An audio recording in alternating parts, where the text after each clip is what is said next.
There was just sky's the limit for a 21-year-old that was talented and that everybody loved. I'm Kevin Harris's dad. Okay, he's my son, and he was named after me.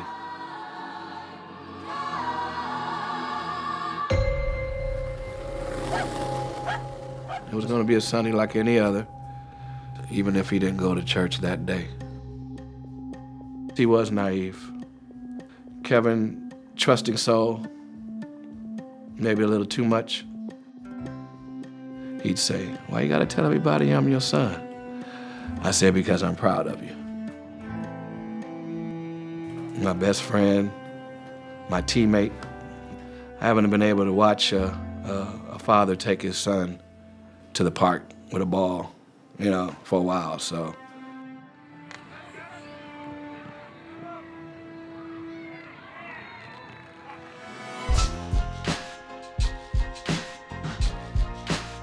He was making a name for himself. As I heard where Britney and Rihanna actually were interested in some of his material. Kevin always had it. The beats were great. I knew he was gonna make it. Some people have that thing where it's like, you're relentless to a point where nothing can stop you. The stuff that he would send me was a lot of like an R&B feel mixed with like pop. Pop and hip hop. Church. Like gospel, like those chords. A lot of things were happening too quickly. We can get it poppin', we can get it poppin'. Videos, camera shoots, Ice Cube track. And he went to that doggone studio that night. And that happened. Last day, and he kissed me on my left cheek. He hugged me, and he just held me, and I said, "What's wrong, Kevin?" And he said, "Nothing, Mom." He said, "Everything's just happening so fast, I feel like something's going to happen." I said, "Don't think like that." 10 to 17 shots, 2 different handguns. How much do you have to kill him? A lot of suspicious things happened that night. The clues are absolutely out there. We just need that one piece, that one smoking gun.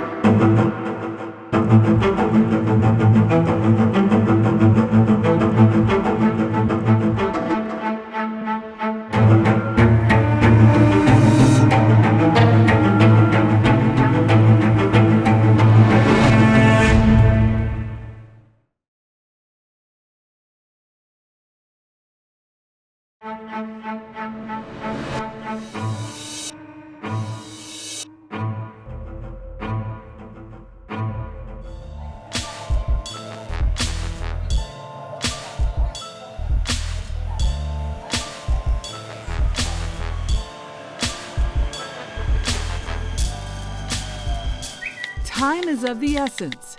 I hate how long my breath takes. Those are the words of Kevin Harris on his Twitter account in the summer of 2009. Kevin was just 21 when he was gunned down shortly after 8 p.m. on a September Sunday that same year. He had been sitting in his car alone in Inglewood, California, a small city in Los Angeles, close to LAX. I got a call at 9:15. Are you at the hospital? I said, for what? What happened? What's wrong? Kevin's been shot. Kevin Harris Sr.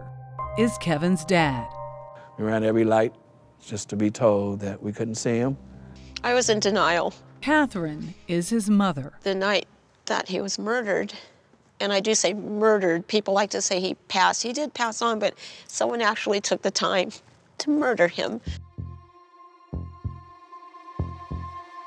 The Harrises couldn't believe that somebody wanted their son dead. This is Kevin.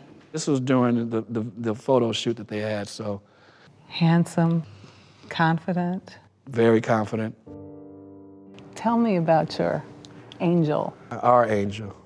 She called him Angel Face. His mother? His mother. I wish you could have met him. He was a beautiful man. And he was still close with his childhood friends, like Cameron Woods. We've known each other since we were like 2, 3 years old. We continue going to the same school with each other all the way to here. It's still so fresh. Yeah, hold on, sorry. What are you thinking? I don't want to cry. It's a little harder. A little. Yeah.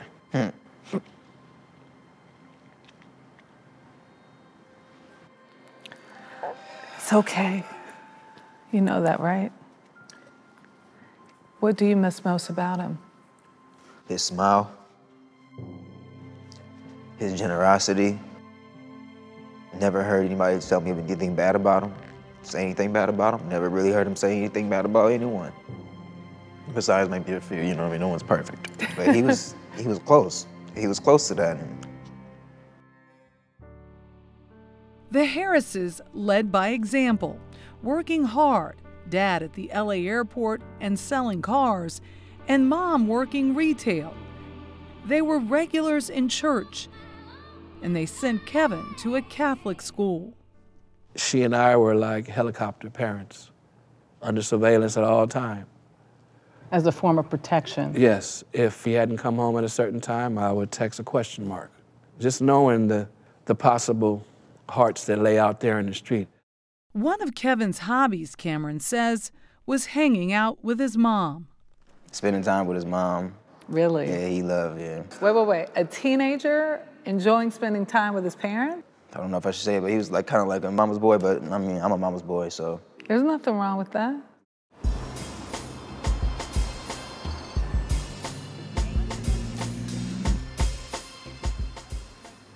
Kevin was a perfect date. Jasmine Tanner was Kevin's high school sweetheart. Not really a huge dancer, but like, you know, he had his little two-step that he would do. Everything that he did was from a very loving place.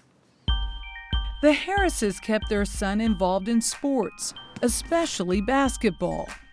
I'll take you through my house right now, right here in my room. But his real calling was music. Much of the music you're hearing in this broadcast is his. See, that's all you need right here is a little kit right here. See, turn up the music for a second. See, got all that. Got the turntables. Get your mix on. He taught himself to play. He taught himself. He had rock, he had classics, he had jazz, East Indian music. Soon after high school graduation, Kevin landed a gig apprenticing at a local music studio. Yeah, he started bobbing that head, and then he just, the next thing you know, he's like, oh, well, listen to this, and then he'll click something. It's like going to the next level. By the summer of 2009, he'd stacked up hundreds of hours in the studio. He began breaking into the Los Angeles hip-hop scene. But he just wanted to be the best producer ever. Yeah, about it, y'all. Kevin's vibe was he was comfortable with himself. Sonia Teklai is a poet and singer, one of a number of artists working with Kevin. I had never felt comfortable in recording sessions until my sessions with him. And a lot of times, like, you know, guys are just trying to, like, get at girls and do all these things, but he stayed in his lane. He was focused on his work. As Kevin's career picked up speed, he bragged about working at a big fancy studio where Michael Jackson once recorded Thriller. And he was like right there. Kind of like, you know, like a pinball, and you get your ball ready, and you pull it back, and then you let go. But everything would soon come to an abrupt and violent end. My naive, loving son probably just could have been possibly sleeping with the enemy and had no idea.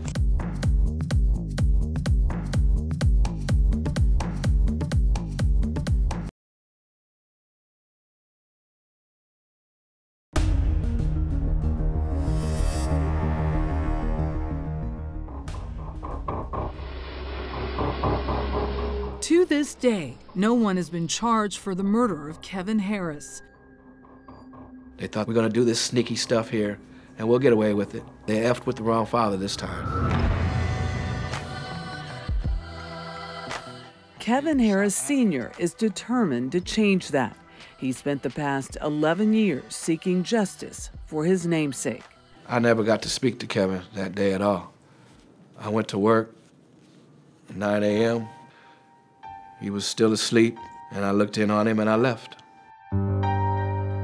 That Sunday morning in the summer of 2009, Kevin shared breakfast with his mother, Catherine. I still have the plate, the paper, the napkin, the last carton of juice. I have all of that from that day. You've memorialized him. I just love him. I love him. Retracing their son's steps, the Harrises say nothing seemed unusual that day. From what I hear, at some point he wound up at a Pop Warner football game, and then later on he went to his aunt's. Karen Stadden is the last known person to see Kevin alive. He was his regular happy-go-lucky self. Hi, Auntie. How you doing? What'd you cook? And he stayed, we ate, we laughed, we talked. And after a few hours, Kevin left saying he was headed to the music studio. I said, Kevin, don't go. We're having too much fun. I don't want you to go yet. And he said, Auntie, I have to go because the studio is quiet. No one's there. I can record. I can go over some things. I can write. I can perfect what I'm working on. And we hugged each other, and he was out the door. He drove to the studio in his beloved green Camaro. He was supposed to meet up with a friend, known in the community as a wannabe rapper. But that friend was a no-show. A lot of suspicious things happened that night. The studio was in a converted garage in a residential neighborhood. Kevin arrived, but never made it out of his car. He was shot multiple times from 2 different guns. I never expected anything like this to happen to Kevin. Kevin's friend Jasmine says he didn't have a chance. To find out that he was shot outside the studio that he loved to go to so much, it was just like, nowhere is safe. The Harrises went to the crime scene no more than 3 hours after their son had been shot. The police were already gone. It was already cleaned up. It was so weird and strange. It was like, why is this crime scene already done? Car was gone, everything. It seems as if they were more expeditious in cleaning up their crime scene than they were in trying to find out who did this within the proverbial 24 to 48 hours. That's what it seemed like.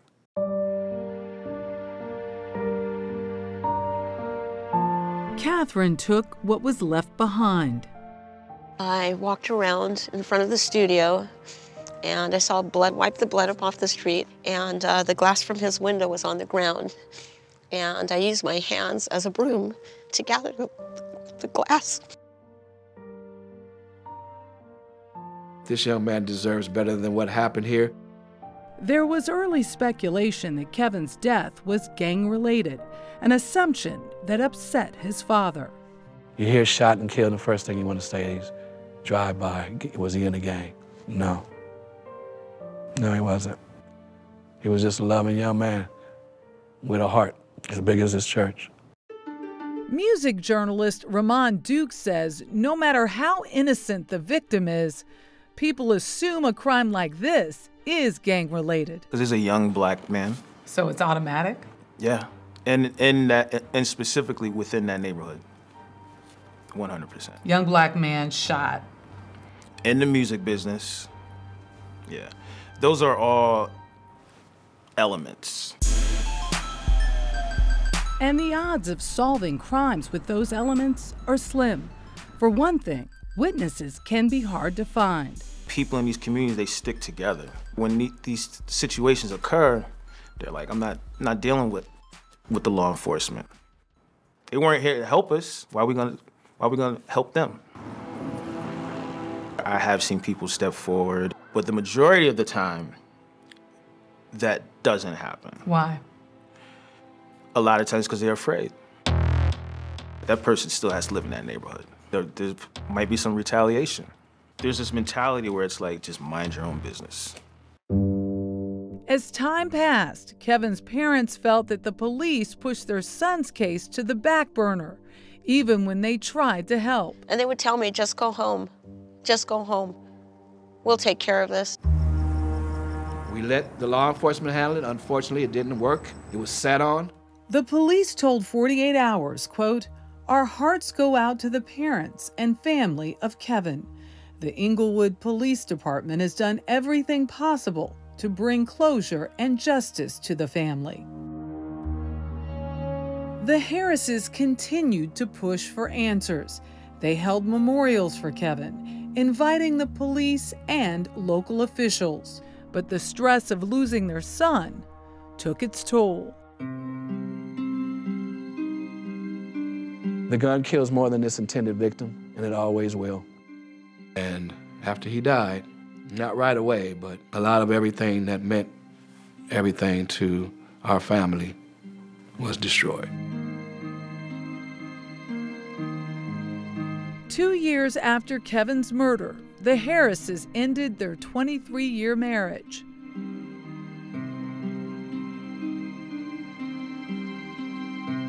It was a dark time for Kevin Sr. He searched for solace.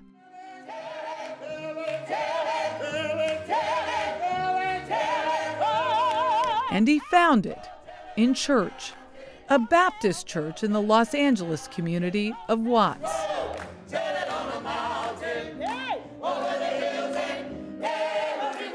My heart is broken, but God has, piece by piece, put it back together. Pastor Winford Bell helped the heartbroken father channel his grief into a newfound purpose, speaking out against gun violence for Bell's organization, Silver Lining of Hope. My heart has been ripped to smithereens. I really revel in this because it's medicine to my soul to speak about the loss of my son. Kevin stepped up. When they kill your baby, there's few people that want to fight to fix it so that your baby or my baby or anybody else's baby doesn't suffer the same thing. Now, more at peace with himself, Kevin Sr. found more will to keep up the long fight to find out who murdered his son. And he was about to get some unexpected help. We're going to put as much time and energy as it takes. We will not stop. We will figure this out.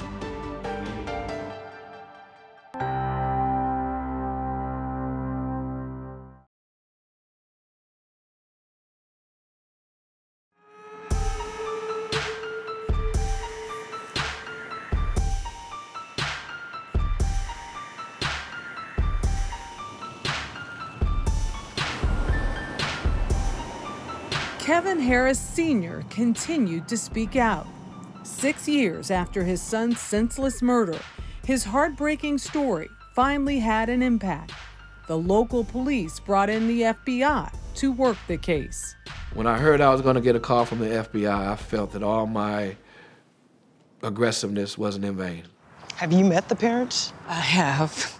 The parents are fantastic, and as soon as I met them, we immediately bonded, and they have begged us to just find the people that did this, and that's my commitment to them. Viviette Morgan is in charge of FBI criminal investigations in Los Angeles.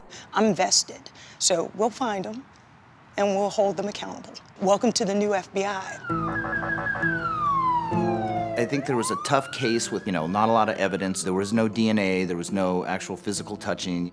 FBI Special Agent Sean Sturley got the case. He started with the crime scene photos. And with what witnesses that did speak out saw, a dark sedan that pulled up next to Kevin Harris's Camaro. The shots were fired from that car. We believe there were probably 3 people in the car, the driver and 2 shooters. They were approximately about 6 inches door to door, so close that the shell casings from the shooter's guns, 2 of them end up inside Kevin's car.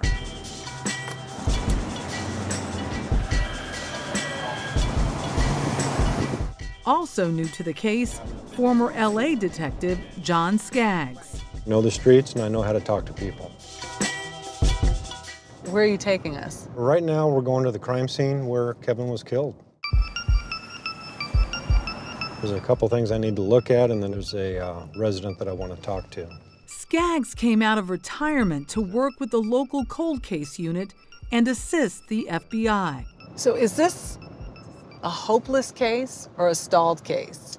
It is stalled and absolutely not hopeless. And what's the difference? Well, there's still clues that haven't been burned out. This is the street where Kevin was murdered? Exactly.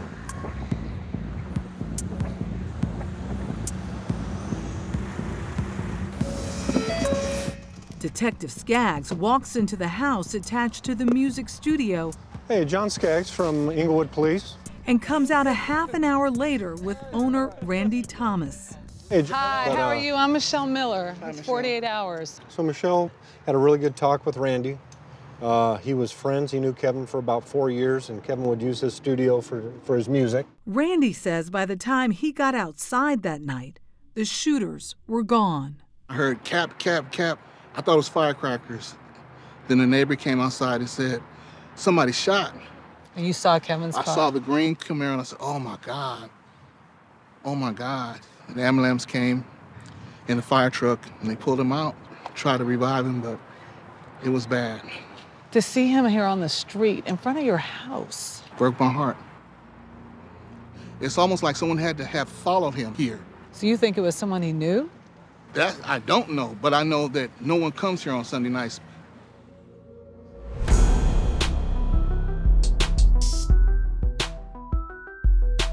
The new detectives confirmed what Kevin's parents and friends had said all along.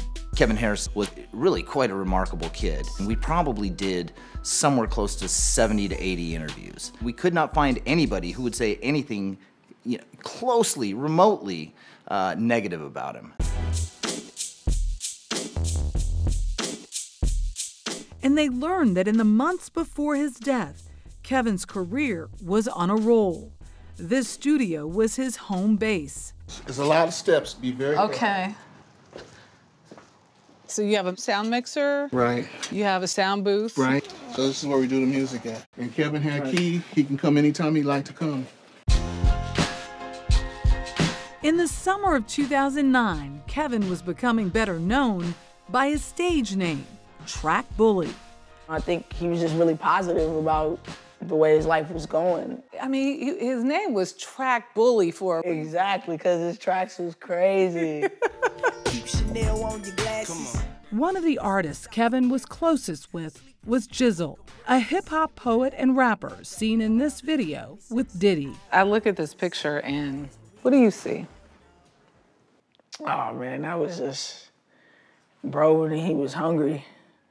Like just trying to figure it out. He got the TB on his hat. That's for Track Bully. But by then he was already like... Lit, kinda. Yeah. Yeah. He was lit. And I used to go by Lady G at the time, so he'd be like, what's up, Lady G? Like, man, you gotta mess with me on the music, man. And so he finally, like, sent me like a batch of beats. We can get it poppin', we can get it poppin', we can get it poppin', we can get it poppin', we can get it poppin', we can get it. Jizzle and Kevin worked together on Poppin', a catchy tune they believed could break through and become a hit. This is Poppin'. This is Poppin'. Wow. That's you? Yeah, man. Is that him right there? Yeah. Track Bully right there. Off to the side. Yeah. Kevin was clearly proud of that song. Jizzle may have been the star, but Kevin made sure everyone knew he was the force behind it. And then there was his triumph of scoring a really big sale. It was to hip-hop star Ice Cube, once again, proudly tweeting about his feat. Right before he was killed, he had sold a track to Ice Cube. I mean, how big of a deal was that? It's a very big deal. Ice Cube is a legend in music, not just hip-hop, it's music. It's a really big deal. Kevin's career was skyrocketing, and his dad was feeling a little uneasy. If I would have had a chance, I would have reeled him back in just a little bit. Looking back, Kevin Sr. believes his son was playing with fire. Put it this way, there's not this evil Grim Reaper with a hood that's just standing around on streets. Normally it's someone that you know or someone you've had an acquaintance with. A friend one day, enemy the next.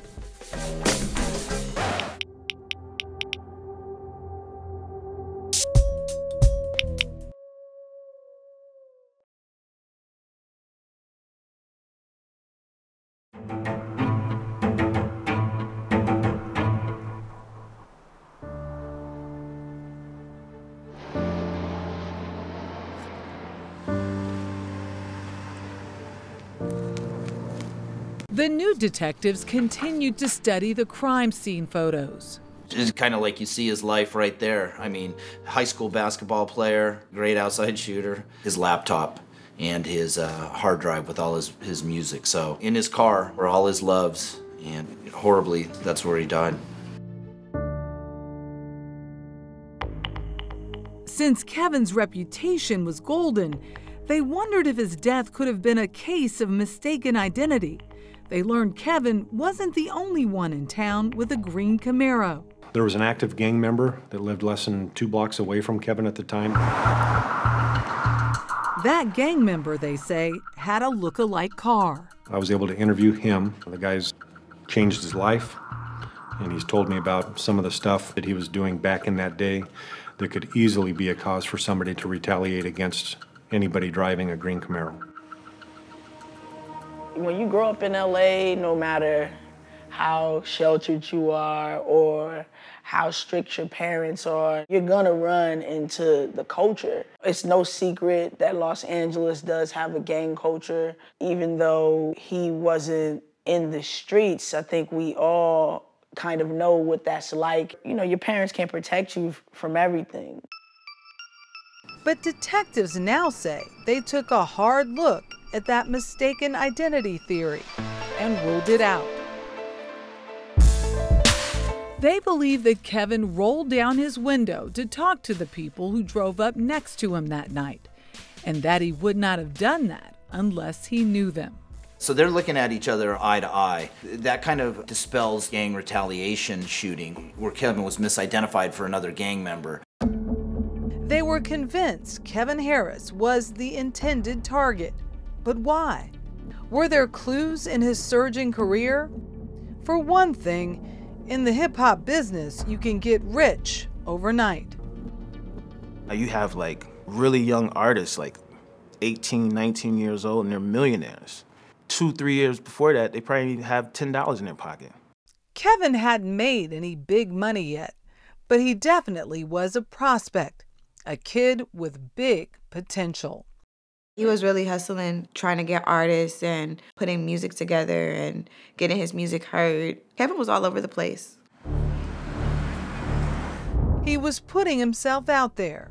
More people, more parties, and his tweets show it. Party in Baldwin Hills. Pool party at the Custom. There's no other way to kind of attain your goals and aspirations without going at it 24/7. I could just see that in him. You're just showing up where you're supposed to show up and put yourself out there. Putting himself out there, he was getting a little more flashy. He put extra wide chrome wheels on his Camaro. His dad didn't approve. Now you're kind of blinging a little bit too much for maybe the average young man. You have to be less visible. And Kevin was also getting louder on Twitter. Kevin got real cocky. His name was like really getting out there. I did feel like, you know, maybe he was kind of feeling himself, a little fluffing his little feathers. I felt like blessing people with my presence, he tweeted. Word was that Kevin didn't want to work with people who weren't up to his level. When you start getting hot, everybody wants a piece of you. You just can't work with everybody. And sometimes some people get offended by that. Things could happen out of those situations. And Kevin wasn't shy about calling some people out. That's clear in his tweets. I'm getting bored by my so-called peers. And here he says someone was, quote, exceeding their talent. In the music business, words like that could be a problem. There's no difference between that and dissing someone in the streets. What is a diss? A diss is disrespect. It's a very real thing, and again, it goes back to like these street rules. So a lot of this conversation is through social media, Twitter specifically. I'm sure that Kevin was aware of it. Did he think it would lead to him potentially losing his life? I don't think so. Just who was Kevin dissing in those tweets? No one knows for sure. Could it have been that wannabe rapper who stood him up at the studio that night? Was there bad blood between them? The people who knew Kevin best sensed he was uneasy in the weeks before his death. His demeanor did seem a little different. I couldn't really pinpoint like what it was, but I can tell when someone's vibe is off. He'll come home. A couple times, I'd see him look back out the door. I'd say, "What's wrong, man? Somebody following you?" Nah, I'm okay. The Harrises had prepared Kevin for life growing up in a tough neighborhood. There was sometimes gunfire in the area, but they believed they taught Kevin how to avoid it. Still, Kevin Sr. was taken aback by a question his son had. At one point, he did ask me, "Well, what do you think about bulletproof windows?" I said, "Why?" I said, "Kevin, is somebody bothering you?" "No, it's all right, I'm okay." I said, "Just let me know. I've lived here long enough. We could speak on it. We can get it taken care of peacefully." "No, I'm all right, Dad." It was always, "I'm all right, Dad." I love you, Kevin. But something must have been wrong. After Kevin died, Catherine was surprised to learn that he was thinking of joining the military and getting out of town. A week after he was murdered, I received a letter from the recruiter's office for him to go see the recruiter. You know, a lot of people say timing is everything, and gosh, I kind of wish it would have came a week earlier.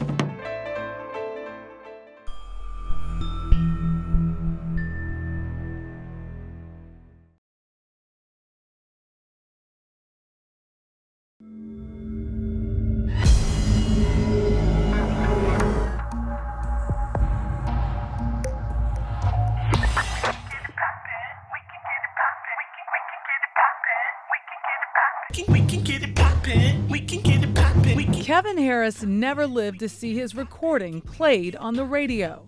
That song by Jizzle. I was at work, and then someone told me that it would be coming on, and then I hear it, and I kind of broke down right there. Everybody came running over, you know. I said, that's Kevin, that's my son. 11 years later, his father is putting his faith into the new investigation. The clues are absolutely out there. We just need that one piece, that one smoking gun that we need to solidify this. This is an active case, so the detectives won't name the names of anyone they have in their sights. But Skaggs did drop this clue about Kevin's last day. He had made plans with one of the individuals who's definitely a suspect in this case to meet him at the studio at 8 o'clock. As far as I know, that individual was the only other person that knew that Kevin was going to be at the studio at 8 p.m. We have now learned that that man was Desmond Carter, the wannabe rapper that Kevin was supposed to meet at the studio that night. He definitely caught the attention of the police.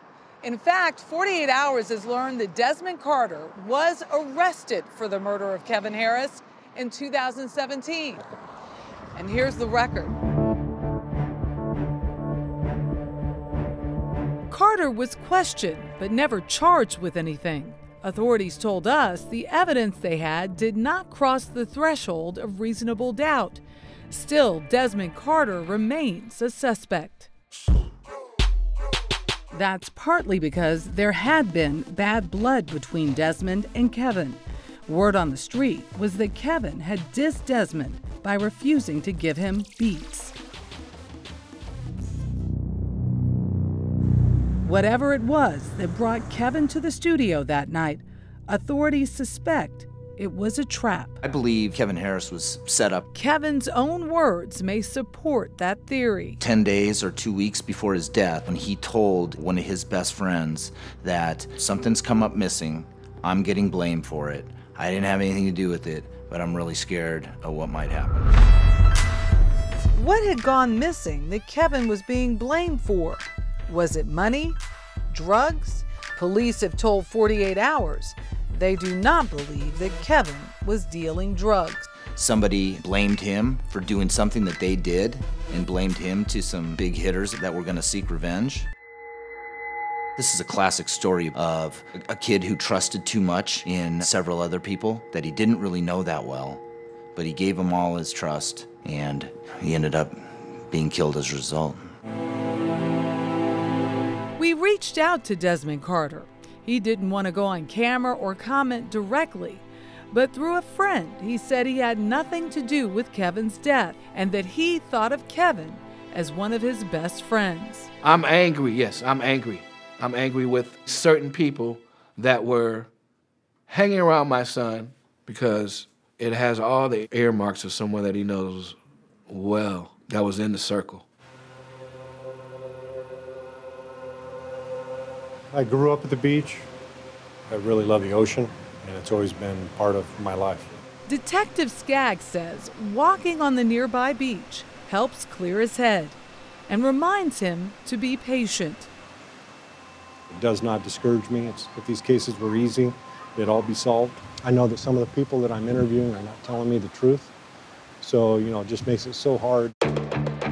Detectives are hoping for new information. There's a ton of circumstantial evidence that kind of ends up adding up into one big significant theory that I think we're very close to proving. We think we're 85% there. I am fully confident that this case is going to be solved. Yeah, so anybody who has any information about what happened to Kevin that day, whether they were an eyewitness, overheard something at a later date, or later got knowledge of what happened to Kevin and who hurt him, that person needs to come forward for so many reasons. First of all, for justice. Justice for Kevin and his family. It's the right thing to do and could be preventing these bad guys from hurting more people. We really need help from the public and anybody who knows anything about this case and what happened to him and what happened that night to come forward. And that's what our plea is to the public. As the case stands today, the murder of Kevin Harris remains unsolved. You still miss him? Yeah. What do you miss most? I just miss his spirit. I think it's just not knowing, Not knowing. I'm not supposed to cry. But just not knowing, like to see all that potential, just to see that the path that he was on, to know the support that he had from everyone around him. It's just really unfortunate to not be able to see that just, reach his full potential, So I just miss his spirit. I miss having him around. I miss the fact that we all missed the chance to see how he would grow, Kevin's parents say they'll never give up. I have nothing else to do with the grief that I feel every day, but to be motivated by it when I walk out the door each day. Let's kick some doors in. Let's stay relentless with this. You can't hide from God. You can hide here on earth, duck and dodge, go to another state, go to another continent, whatever, but you can't hide from God. The FBI helped fund billboards to help get new information. They've also contributed to a $50,000 reward. The Harrises say the reason they agreed to talk with 48 Hours is their hope this will finally bring justice for their son. But when I go to sleep, when I dream, he's always there with me.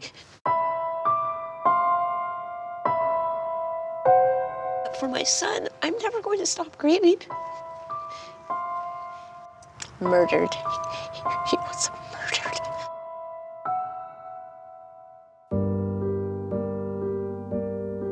These pictures are in my room, and to be honest with you, since we resemble each other so much, I turn them backwards. It's kind of hard to look at them all the time like that. Kevin Harris Sr. doesn't need to look at those pictures anymore because the image of his son is fresh in his mind every single day, and he is consumed with solving this case for one reason. So I can lay my son's soul to rest properly. His mother and I will make sure his passion and his dream lives on. The FBI is asking for information from the public. The tip line phone number is 310-477-6565. Take an in-depth look into the investigation to find who killed Kevin Harris at 48hours.com. I just tell my boyfriend in the night. But police say she confessed to murder. One big problem: you can't hear it. How do you mess up the confession? What will a jury believe? 48 Hours, Saturday at 10/9 Central on CBS.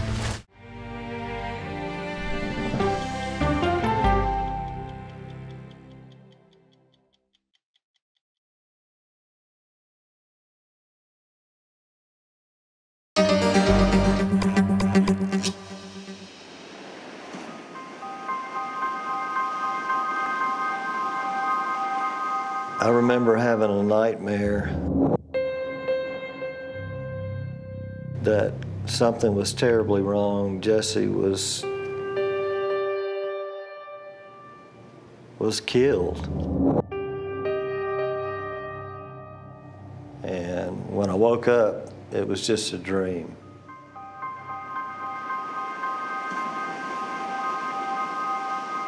My name is Gary Bardwell. Jessie Bardwell is my daughter. Going this way. Do it, Jesse. Do it. I called her my beautiful daughter, and I still do. A beautiful Jessie. She lived in Orange Beach, Alabama. She just loved being around water. She would be in the water, fighting the waves and having fun. She worked at a place called Cobalt, the restaurant. It's a beautiful place. I don't know why she decided to move. She just up and moved to Texas. And she said, like, I'm just going out there to clear my head. I'll be back. I'm just going for a couple weeks and I'll be back. My name is Kimberly Asbury. I was friends with Jessie. It just went from hearing from her a lot, talking to her, to nothing. I knew something was wrong. As the father of 3 girls, I was very determined to get to the bottom of what had happened to Jessie Bardwell. My name is Kieron Hale. I was the lead detective on Jessie's case.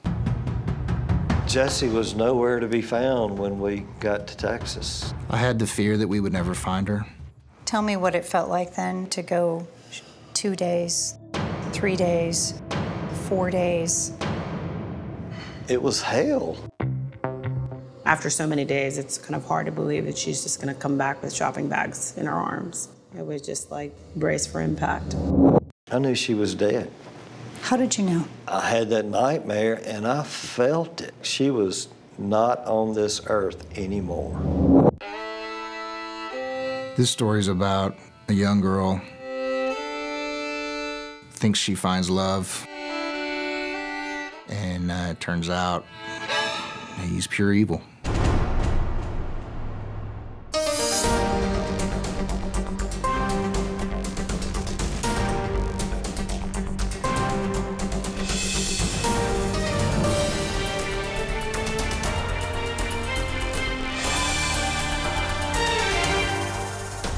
"48 Hours, Taken Away."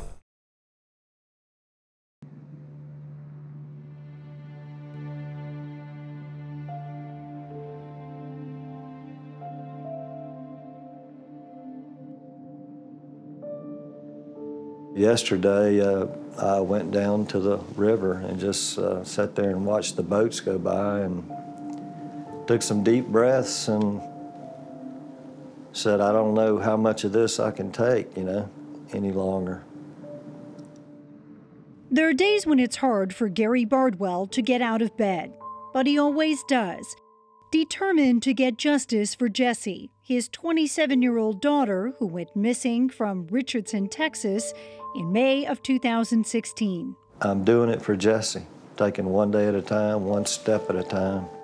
Gary knew something was wrong before he even knew Jesse had gone missing.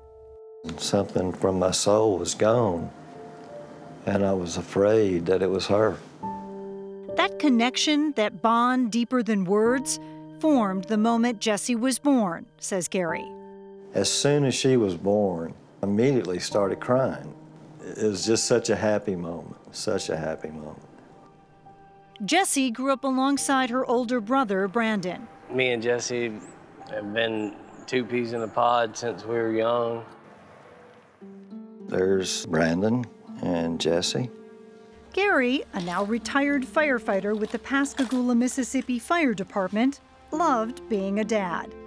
She kind of didn't want me out of her sight. She just liked to know where I was. She slept with this every night. I just love those days. Daddy's little girl, for sure. When Jessie was 14, Gary and her mother, Carla, divorced. She loved her mother, too, very much so. Jessie spent her high school years with her father. I just have my coffee. You want some? And her new stepmother, Gina. This is Jessie's graduation picture. After a few tries at college life, somewhere along the line, she was having more fun than school. That's when Jessie moved to Orange Beach and started working tables at Cobalt, a popular beachside restaurant. We talked every day. She texted me every day. Like he came and they went boating and they went fishing.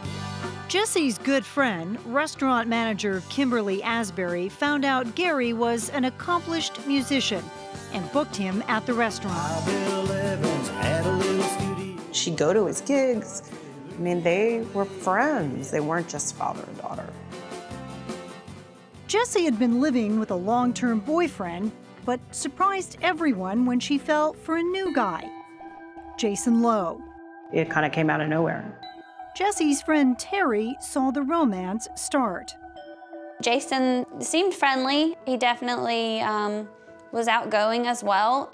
He was handsome, had 2 college degrees, and ambitious. For Jessie, not just a new love, but a ticket to a more exciting life. When Jason went to Dallas for a 6-figure job in the tech industry, Jessie decided she would join him and pursue her own dream of cosmetology. She thought of it as more of an adventure, like I'm trying something new. But Jessie failed to mention that she was about to go to Dallas when she saw her family that Christmas. I had no clue of what was going on. She knew that she was fixing to leave for Texas, and I would have done everything I could to try to talk her out of it. Shortly after the holidays, Jessie left for Texas, and suddenly the girl who always had her iPhone was now never on it. You couldn't reach her. The moment that I really started to get worried was when her phone number was cut off, and everything that we talked to her had to go through Jason. The only way to get Jessie was to call Jason's phone or the house phone. They would come to find out that Jason was monitoring all her calls. Eventually, every time Gary called Jessie, he only got Jason. I said, let me speak to Jessie. He said, she said she'll call you later. 2 months later, Gary finally got his chance to meet Jason Lowe.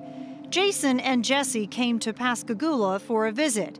Gary tried to persuade Jessie not to go back to Texas. I remember Jessie was hugging me more than normal. And I was going, are you okay? Yeah, I definitely want to go to Texas. I just want you to be proud of me, you know. They left. I watched the car drive away. Even though Jessie never let on that anything was wrong, Gary had a bad feeling.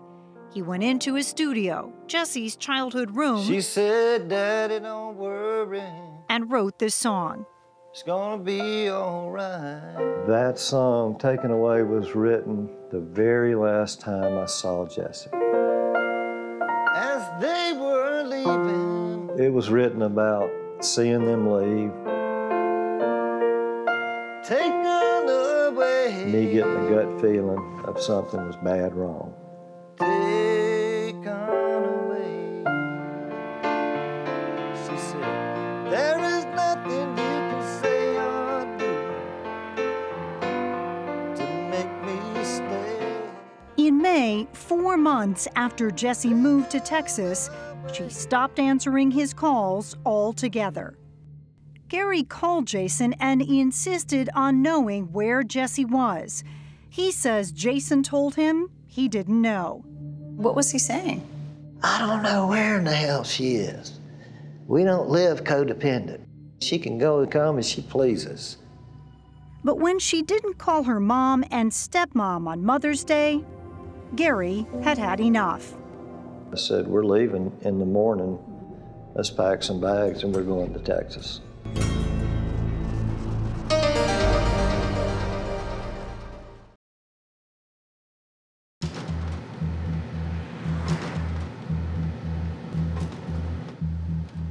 When Gary Bardwell got in his truck and headed to Texas, he was angry.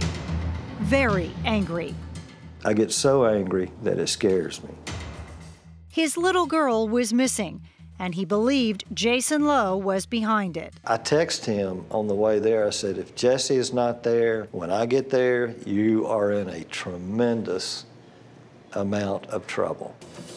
But when he got to Jesse and Jason's apartment, she was nowhere to be found. Gary immediately filed a missing persons report with the Richardson Police Department. 804-2017.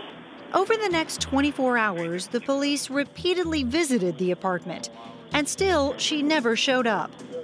That's when Detective Hale got assigned to the case. Jason Lowe, please. Speaking. He first made contact with Jason by phone. He stated the last time he saw her was on May 8th, which was Mother's Day, that morning at 10 a.m., and she left in her Acura. And is that car still gone? Yes.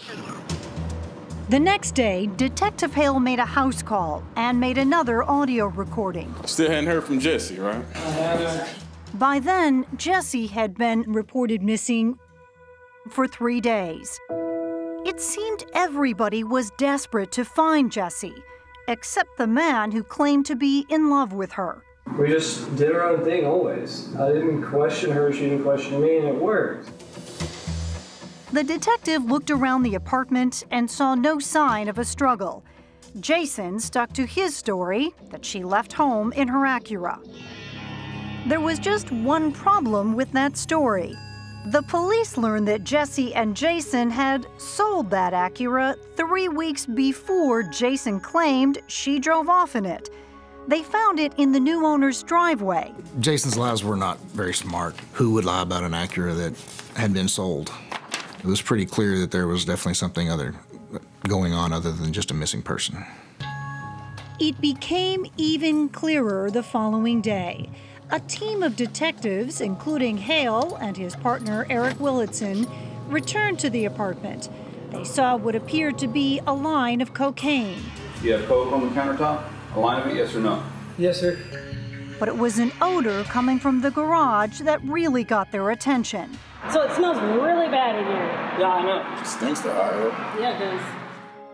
It's a smell that you never forget. Once you've smelt it, you know instantly when you smell it again. It was the smell of death, and it was coming from the back of Jason Lowe's black Audi. Detective Hale opened the hatch door. There was no Jesse Bardwell, but a body had clearly been there.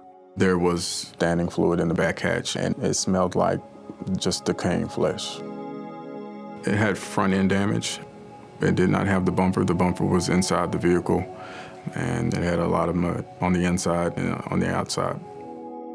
Jason told the detectives he'd gotten stuck in the mud while searching for Jesse. He still held on to the fact that he did not know where Jesse was. But when they sprayed the chemical Blue Star in the cargo compartment of the Audi, it lit up like crazy, indicating the presence of blood. It pretty much turned into a homicide investigation at that point. We were wondering if you wouldn't mind coming down to the station so we could talk. Like right now? Yeah. Jason Lowe was initially arrested on drug charges and thrown in jail. My name's Detective Williamson, okay? Detectives used the opportunity to further question him on Jesse's whereabouts. I want to talk with you for a few minutes. We spent a long time speaking with him. You see his picture? Look at the picture. Jason. To try to relate to his emotions, his feelings. The girl you were in love with, the girl that you wanted to marry. And nothing seemed to work. Don't patronize me. He didn't seem to care. He seemed irritated and thought that we were trying to pin things on him that he hadn't done. Well, you tell me where she's at. I don't know any of that, man. I'm wrapped up. Like, I'm not going to be accused of stuff, and I'm done talking. Even without a body, Jason Lowe was charged with murder. I had no doubt that he had killed her. But they did have doubts, grave doubts, that they would ever find Jesse. Texas is a huge state. We've got lots of rivers, lots of lakes, lots of ponds, fields. There are 100 million different places you could hide a body in Texas. Back home in Pascagoula, the town rallied around the family. Jesse's grandmother, Miss Kitty. They had a candlelight vigil at the beach, praying that she'd be found, maybe safe somewhere. On May 19th, almost 3 weeks after Jesse was last seen alive, they finally got an answer. The police had reason to believe Jesse was on a remote ranch in North Texas. Gary says they wouldn't tell the family how they knew, only that it was a reliable source. Chief Jimmy Spivey called the Bardwell family into the station.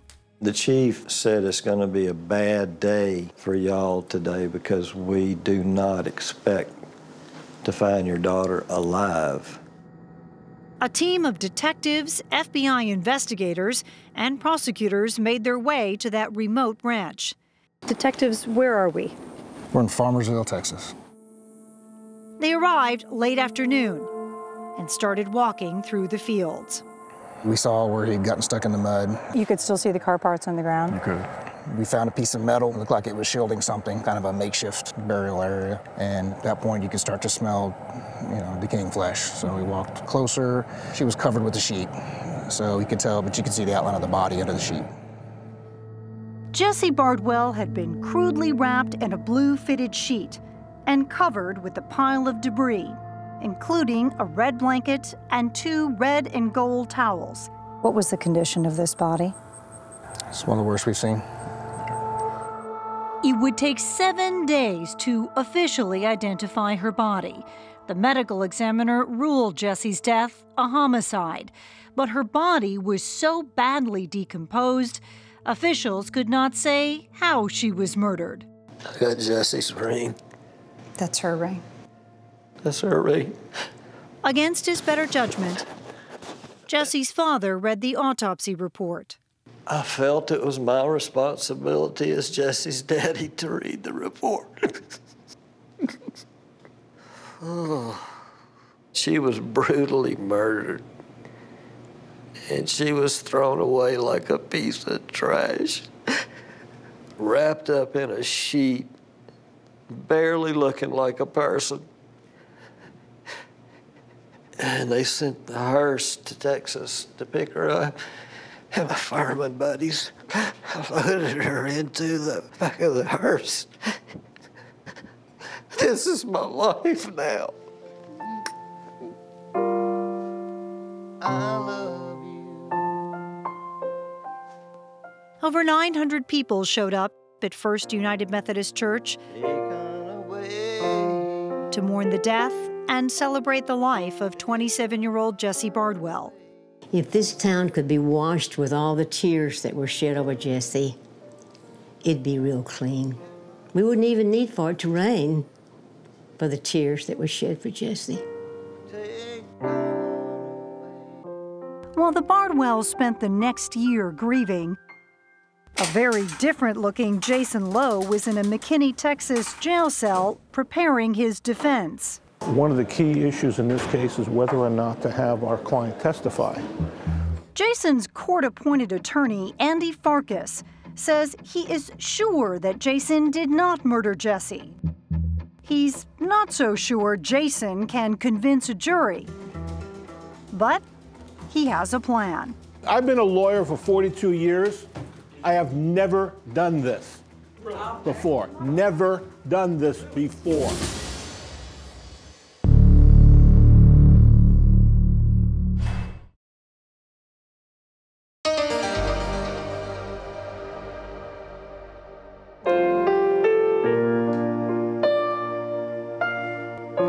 As the months passed after Jesse's death, her father Gary struggled through his grief and through his rage. I'd get a 12-pound sledgehammer and I had a stump outside the house, and I would print out pictures of his face and I'd set it on the stump and beat the hell out of it until I couldn't swing anymore. There was only one thing that kept him going: waiting to see Jason Lowe face a judge and jury in a court of law and be convicted of the murder of his only daughter. I think about what I think happened to her, and I couldn't protect her. It's just unimaginable. It's unthinkable. It's unforgivable. I don't feel he's guilty of murder. In August of 2017, we went to the Collin County Jail with attorney Andy Farkas to meet his client. He is in which one? This one. This one right here. Jason Lowe. We met Jason Lowe, but he would not talk to us on camera. He told us he's saving his story for the witness stand.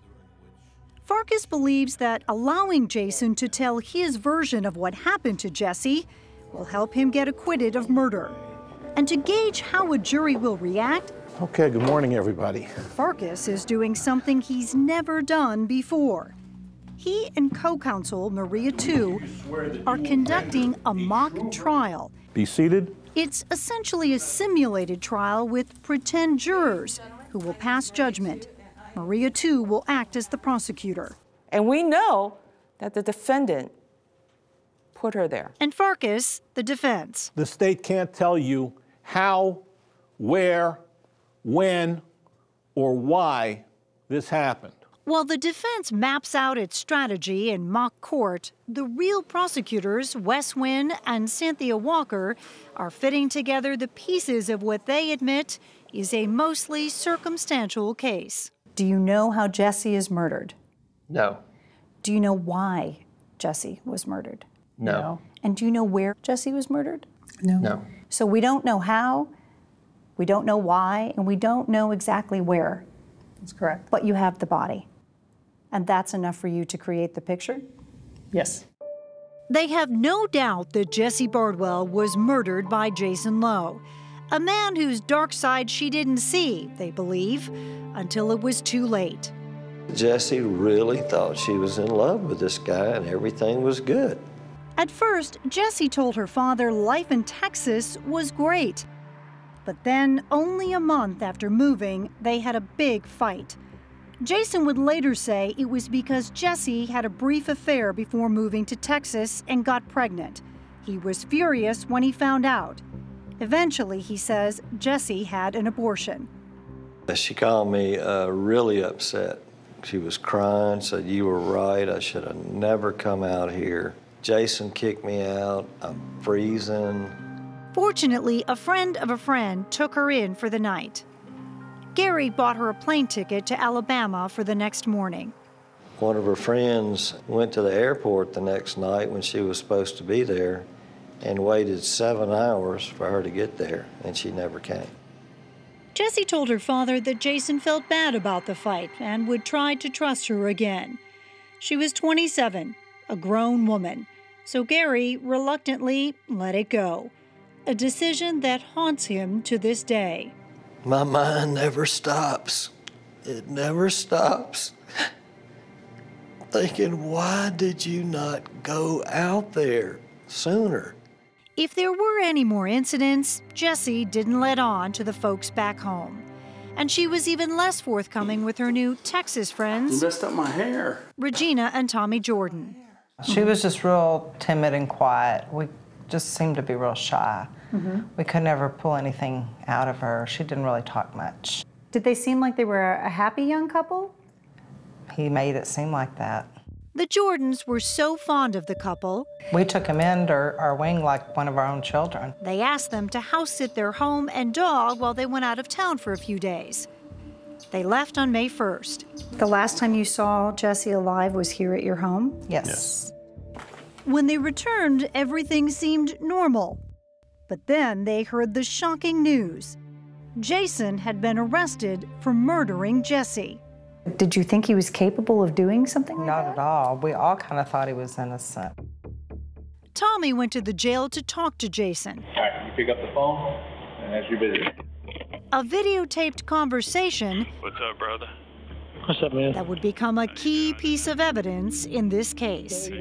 Back up from the monitor a little bit, dude. It's scaring me. And I go, man, I didn't know what happened. I f***ed up and made a mistake. Like, it was an accident, and I know what I'm guilty of. I'm guilty of criminal negligence. It was a stunning statement. Jason was now admitting he was there when Jesse died. Back at the mock trial, Criminal negligence. acting prosecutor Maria Tu I hope everybody heard that. seizes on those words as evidence of his guilt. He knows he's guilty. He's guilty of criminal negligence. Andy Farkas knows that tape will be one of his biggest problems. That's the only piece of evidence they have that ties him to her death. So Farkas road tests Jason's story. It was all an accident. So the story that Jason is going to tell on the stand, does the prosecution have any idea? Have they heard this story at all? No, They have no idea. no idea. But Farkas tells Jason's entire story to the pretend jurors. He's eager to learn their verdict.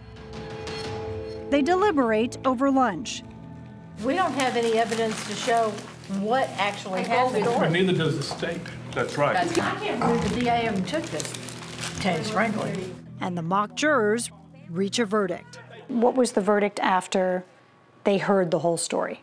It was 15-0 acquittal. Not guilty? Hang him. Of murder. After hearing those two words, not guilty, Jason thinks there's a good chance he'll walk out of jail a free man.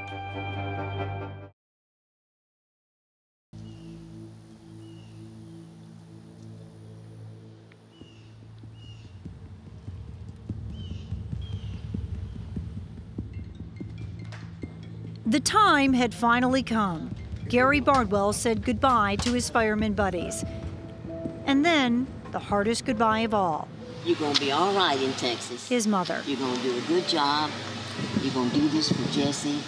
Justice for Jesse. You remember that? I love you, son. I love you.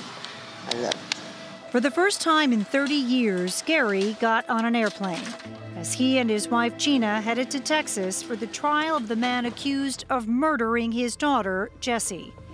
He had waited 1 year and 4 months for this day. My stomach is in knots. I just don't know how I'm going to react when I get in the courtroom. Each of you solemnly swear any Prosecutor Wes Wynn calls Gary as his first witness. I was shaking so bad that I was afraid that people could see me shaking. Is that a photo of Jesse? Yes, it is. And sir, I know this is difficult. Just take your time. The state portrays Jason Lowe as a man with a dark side, a man with a long history of drug abuse, a pathological liar who often told people he was a Navy SEAL but was never actually in the military, a man who abused women. I think I would most certainly be killed by him if I had continued dating him. The state managed to find 2 of Jason's ex-girlfriends, Haley McDaniel and Chrissy Chambers. Both say Jason drove a wedge between them and their families, just like he did with Jesse. It was just all manipulation and control. They say he would get furious, accusing them of cheating. One night, Chrissy says he pushed her to the floor and sat on top of her. He had one hand over my mouth and another hand over my nose, and was just pushing on top of me, and he wouldn't get off. I'm thinking that he's gonna kill me. because he looked me in my eyes and he told me he was. He said, "I'm killing you right now." Jason denies any of this happened, but the jury won't get to hear Chrissy and Haley's stories because, in the end, prosecutors decided it wasn't necessary and likely inadmissible. They are confident Jason Lowe's sadistic side will come through. He's about as cruel of an individual as I've dealt with, and I've been doing this a long time. It wasn't just the act of murder, say the prosecutors. It's what he did and did not do after the murder to cover up his crime. While Jesse lay dead in the back of Jason's Audi, decomposing, Jason was using her phone to send these text messages, pretending she was still alive. That's what criminals do. They want to find a way to get away with it. And one of those ways is to pretend that this other person is still alive. Prosecutors think Jessie was killed on or about May 1st, the last day she was seen alive by the Jordans. They believe Jason kept her body in his car day after day after day. 8 days in total before dumping it. And when Jessie's body was finally found on May 19th, prosecutors say the way in which she was discarded said it all. This wasn't some accident. It's not how you would leave someone that tragically died, someone that you love, someone that you care for. It told me that she was murdered. The physical evidence at the scene, the red blanket, the red and gold towels, the blue fitted sheet Jessie's body was wrapped in, all led back to the home where they had been house-sitting. This is your linen closet. Yes. Regina still has the matching top sheet to the blue one Jessie was wrapped in. You kept it. I kept it. I don't know why I kept it. It just gives me creeps just even thinking about it. After the first week of trial, Gary FaceTimes his mother. Our lawyers have a plan. They know what they're doing. You gotta remember that. You gotta remember that. But I know it's exhausting. It's got to be exhausting. I have heard that Jason Lowe is actually going to take the stand. It's going to get harder this week, and that's when it's going to get nasty. You've got enough prayers to hold you up and give you strength. You're gonna have the strength that you need. Love you. Love you too. Bye. Bye. It was the moment Gary had been dreading, and Jason had been waiting for. Defense calls Jason Lowe. His chance to convince the real jury he is innocent of murder. The defense tries to humanize him. He admits getting hooked on drugs at age 13. Oxycontin, heroin, and Xanax. With his parents listening in court, he talks about growing up an only child in a well-off family, working on his master's degree, and meeting Jesse Bardwell. Were you in love? Yes, sir. He says they had plans to get married and buy a house. And then it all came crashing down. It was the evening of May 1st. He and Jesse were house-sitting at the Jordans. He claims they had taken GHB, a sedative often called a date rape drug. They were getting intimate in the shower. While we're having sex, I'm standing here bracing myself, and I start to slip. First, he slips. Then Jesse. He says she falls and hits her head on the porcelain tub, and then sits on the edge. She just kept saying, I feel hot. She was like, I feel a little bit dizzy, and she was, like what I would say, kind of bugging out is what I thought. Instead of getting medical help, they go to sleep. When Jason woke up in the morning, he says Jesse was lying on his chest. I tried to kind of shake her, and kept knocking, the dog kept barking. She didn't move. She was dead. The defense would claim of a possible brain injury. What was it like for you to watch him get up on the stand and tell his story? It was like somebody ripped my heart out and ripped my soul out. My soul. Gary does not believe a word of it. But Jason continues. He says he heard a knock on the door. I just panicked, and I opened the door. It was Robert Gwynn, a.k.a. Cowboy. Jason says he's his drug dealer, and it was he, Jason claims, who took the sheet from the linen closet. He wrapped her up. And together, they put Jesse's dead body in the back of Jason's Audi. Wes Wynn wasn't buying it. You're just watching as the love of your life gets bagged up in a fitted sheet. And then the two of you carried her outside, right? Yes, sir. And you toss her in the back of your Audi. Placed her. Oh, affectionately, I'm sure. Prosecutors don't even bother to call Cowboy to the stand. Do you believe that Robert Gwynn, Cowboy, had anything to do with the murder of Jesse? No. Do you think he had anything to do with covering it up? No. After Jesse's body was loaded into the back of his car, Jason admits he parked it in the garage, left her there for days, and began reaching out to other women. Sexting. Or I'd love to have you bent over like that while I give you what you want. And sexting. I want to taste you so bad. And sexting. You were sending photos of your penis to other women while the love of your life rotted in the trunk of your car. What was that like for you to hear him talk about that? My first thought was that I had to find a way to get to him and kill him with my bare hands.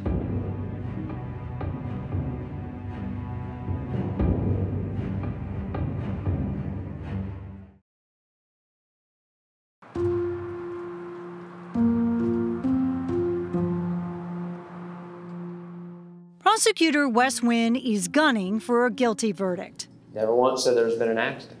And Jason Lowe is in his line of fire. Never once called the police. He aims right for the bullseye. The love of your life sits rotting in your trunk.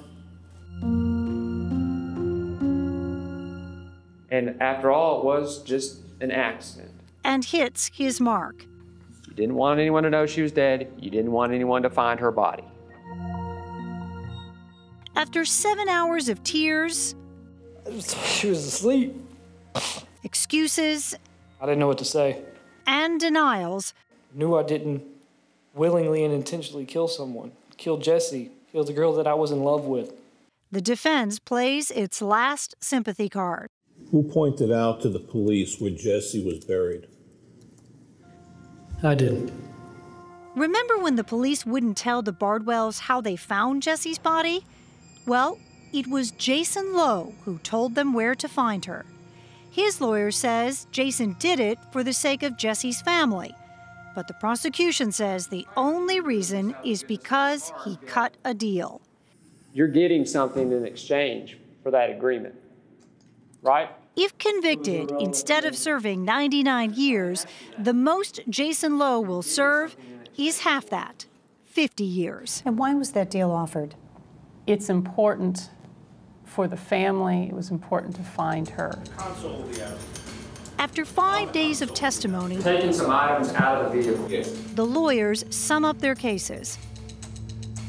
You can't trust a word that comes out of his mouth. For the state, it comes down to Jason Lowe's character. Evil typically doesn't announce itself. You rarely see it. And that's what we have here. But the defense argues the state did not prove murder over accident. Their case is built on he lied to the cops, he hid the body, therefore he's guilty. That's not proof beyond all reasonable doubt. It was now up to a jury to decide. After 6 hours of deliberations, the jury hands its verdict to Judge Scott Becker. And please rise. We, the jury, find the defendant guilty of murder as charged in the indictment.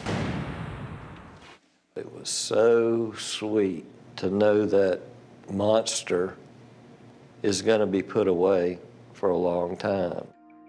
Before sentencing, Gary finally got the chance to face the man who killed his daughter.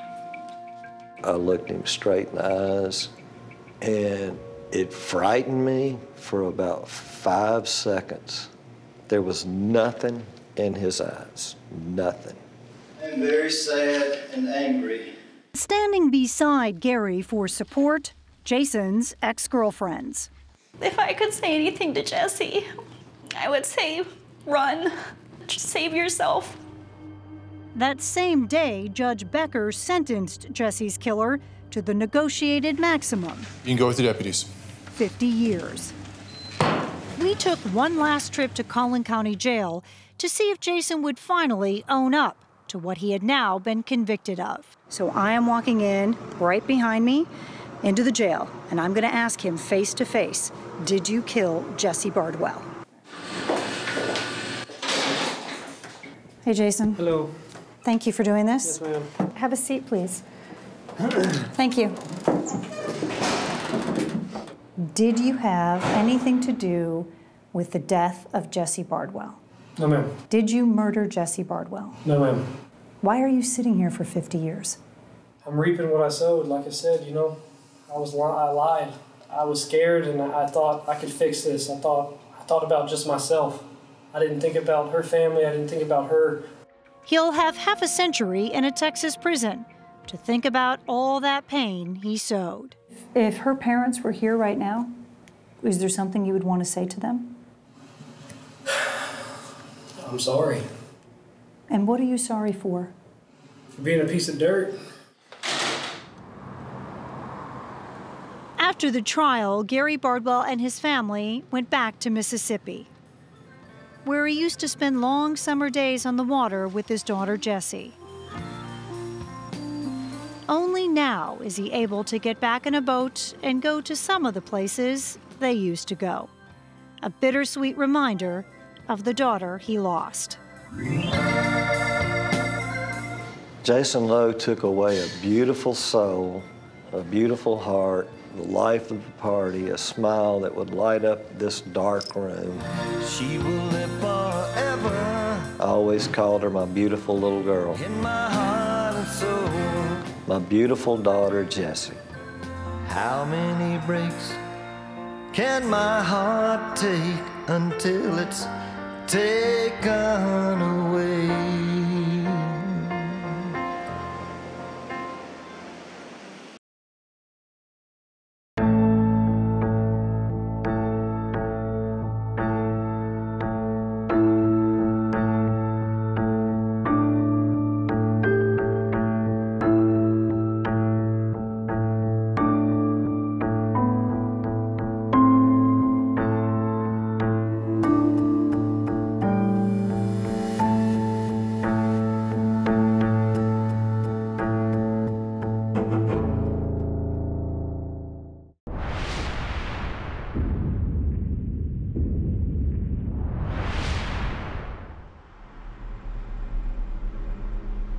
This is a murder case that began with a nightmare and a woman who had visions of violence. To me, it was a dream. I woke up and it just startled me. I usually have very strange dreams. When I wake up in the morning, I remember bits and pieces, and within half an hour, it's completely gone. I said, I'm worried about Kelly. I think Kelly's hurt. Kelly Brennan was a nurse at one of the local hospitals, well thought of at the hospital. Kelly was beautiful. When she came in the room, it was like glamorous.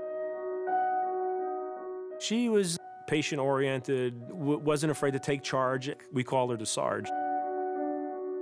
Well, tell me what happened. What did you dream about Kelly? Everything was black, and she was arguing with somebody, and I saw the sign for Mark's Landing. On February 15th, 2010, Kelly Brennan went missing. She didn't show up for work. There was like an unsettling panic that we didn't know what happened to Kelly. Something was not right. It was not adding up, and that's why we called the police. 911, what's the problem there? I think there's been a murder. We sent people down to start to look at Mark's Landing and in that area to see if they could find Kelly, and actually put an aviation unit up in the air. A helicopter had spotted what they believed to be a person laying in the wooded area. Shortly later, we were able to identify that it was Kelly Brennan. If you follow me, Peter, right back in here toward the scrub. Wow, back in the bush. And this is where Kelly ended her life. Right here. Most of the injuries are directed at her head. So there's a frenzied attack with many blows being struck. There's a lot of anger and rage in that. Once the body's found and it's where she says it is, Mark's Landing, I said, I can see Mark's Landing. of course, then she becomes your prime suspect. In the dream, it's just like I told them, she was arguing with somebody. My name is Todd Deritani. I was a criminal defense lawyer, and one day, Sheila Trott came into my office and told me that she was accused of murder. Sheila was trying to convey to me that she didn't commit any murder and that she merely had a dream, a vision about this that came to her, like she was clairvoyant. If it hadn't been for me, they wouldn't have gone to Mark's Landing looking for her. I told the truth, and I'm continuing to tell the truth. I did not kill Kelly Brennan. You don't believe that she has some supernatural ability, that all these facts came to her in a dream? No, I don't think she's clairvoyant. I think she's a killer.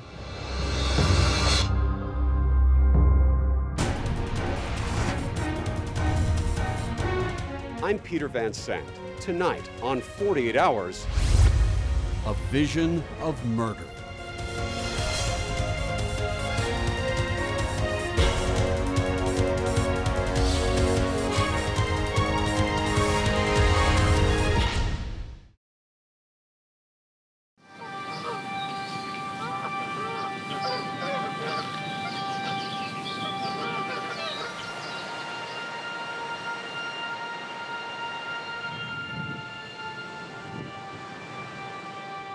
It's hard to imagine this picturesque seashore, Mark's Landing on Florida's Space Coast, as a beachside grave.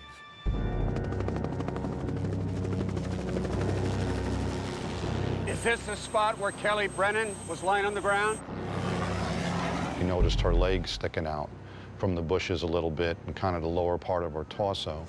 It was on the morning of February 16th, 2010, that chopper pilot John Coppola of the Brevard County Sheriff's Department spotted a body. We landed, I got out of the helicopter, ran over to her. I saw a lot of trauma to her head. It's a very sad moment to see somebody dead like that.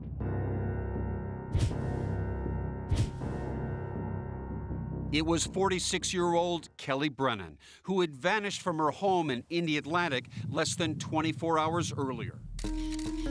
There was no saving Kelly Brennan. No, unfortunately, no, there was no saving her. She was so alive. She was always, running around doing things, and then to know that she was dead, it was just a total shock. Lou Ervasi and Kelly were close friends and nurses at a local hospital. They often kayaked together. When you think about Kelly Brennan, what do you miss the most? Her friendship. Working with her was good because she is a good nurse. She knew her stuff, but also just as a friend.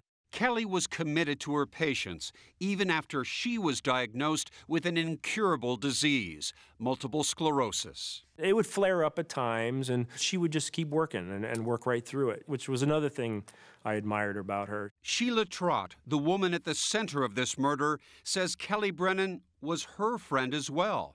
What is it about her that you liked? We had the type of friendship where we wouldn't see each other for 4 or 5 years, and then something would bring us together. She hosted parties. She liked to be the center of attention. Kelly was a great girl. There was nothing that she did to deserve that at all. So how did it come to this? Sheila Trott suspected of brutally murdering her friend and dumping her body right here among these bushes. Well, it's a complicated tale of secrets, lies, and intrigue. A story that begins with an eerie dream and ends like a Shakespearean tragedy. Does this case have an affair? Yes. Sex? Sure. Jealousy? On both sides. Major Todd Goodyear is the lead investigator. And a nightmare and visions and who knows what, clairvoyance. Of course, that's our suspect saying that she's clairvoyant. For us, that's somebody that's trying to live with what they've done. I woke up and it just startled me, and I said, I'm worried about Kelly. I think Kelly's hurt. In this dream, was Kelly Brennan dead? Mm-mm. Did you see her bloodied? No, mm-mm. Did you see her body No. at Mark's Landing? No. You did not kill Kelly? No. No, I would never have hurt Kelly. No, I never would have hurt Kelly. But to truly understand just how strange this story is, you have to go back in time, 20 years. Kelly Brennan, a nursing student, and Sheila Trott were friends. Sheila was working 3 jobs to put her husband Daniel through flight school. Dan was an upwardly mobile kind of guy, liked limelight a little bit. Some of the things we heard was he a little narcissistic, one of those people that liked to believe he had a little more power and a little more status.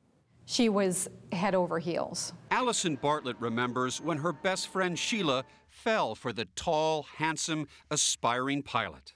I never heard or saw that spark in her that I did when she talked about Dan and sent photos of Dan, and I could see that they were going to be getting married. And what did she tell you about his personality? Fun, liked the same things that she did. I think in a lot of ways she found a soulmate. At least she thought she did. At least she thought she did. Sheila and Dan were married on August 26, 1989. The couple had 2 sons, Creighton and Graham. Sheila became a real estate agent, and Daniel Trott achieved his dream of becoming an airline pilot. In 2002, his political career also took off when he was elected mayor of their small town, Indialantic. Based on your investigation, were Dan and Sheila Trott considered a power couple in Indialantic? I think within town, because of his status as being, formerly in the political circles there, and her being a real estate agent and being fairly well-to-do, I think they were in that social circle to where they would be well-known throughout the community.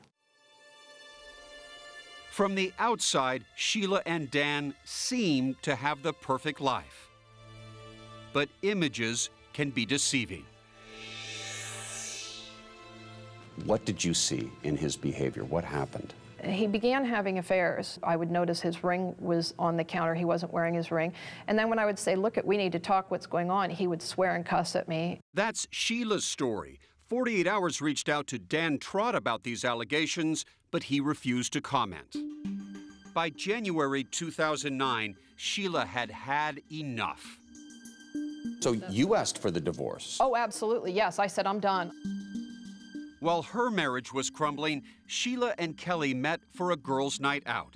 And it wasn't long before Sheila realized that Kelly's 6-year marriage to restaurant manager Gino Rallo was on the rocks too. She had made a point of saying that she wouldn't care if Gino had an affair, which I thought was a really strange thing to say. Dan Trott moved out and joined a cycling group where Kelly Brennan was a member. And soon, they were going out on more than long bike rides. Dan and Kelly were both lying to everybody, saying that they weren't having an affair. And while this whole thing was going on, I was having my problems with Dan. He was just being very belligerent. Sheila's mother repeated to investigators her daughter's claims of other affairs. But Major Goodyear says it was Dan's admitted relationship with Kelly that led to murder. She's going to lose Dan. I'm going to kill the thing that he now loves. Or I'm going to take that away and I'm going to hurt him as bad as he's hurt me. And then you get the third thing, if I can't have him, nobody's going to have him. You've been portrayed as being obsessed with Dan. You laugh. You're saying that's not true. Oh, no, I'm sure he wishes I was obsessed with him. No, absolutely not. You couldn't bear the thought of losing him. You couldn't bear the thought of him with another woman. Oh, no. Well, the fact that I set him up with Kelly would, that would be a little different, but... With Kelly Brennan? Yes, absolutely. You set them up? Yes, absolutely. Wait a second. Yeah, she was my ticket out of a bad marriage. But police aren't buying one word of Sheila's story, and they want to question her about Kelly Brennan's murder. God's honest truth, if I was going to kill anybody for any reason, it would have been him.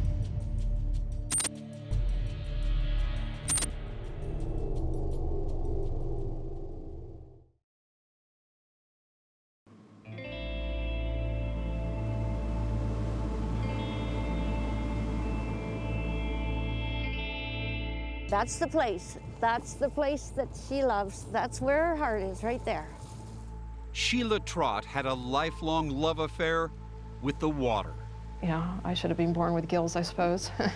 Long before she was accused of murder, she spent carefree summers on this picturesque Canadian island. This is where she learned to swim, and this was her favorite place in the whole world.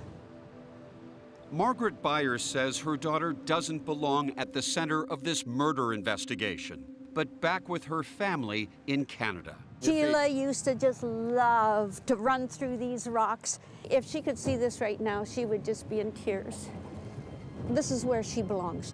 It was Sheila's love of the water that drew her to live on the Florida coast, where she was a diving instructor and went to college.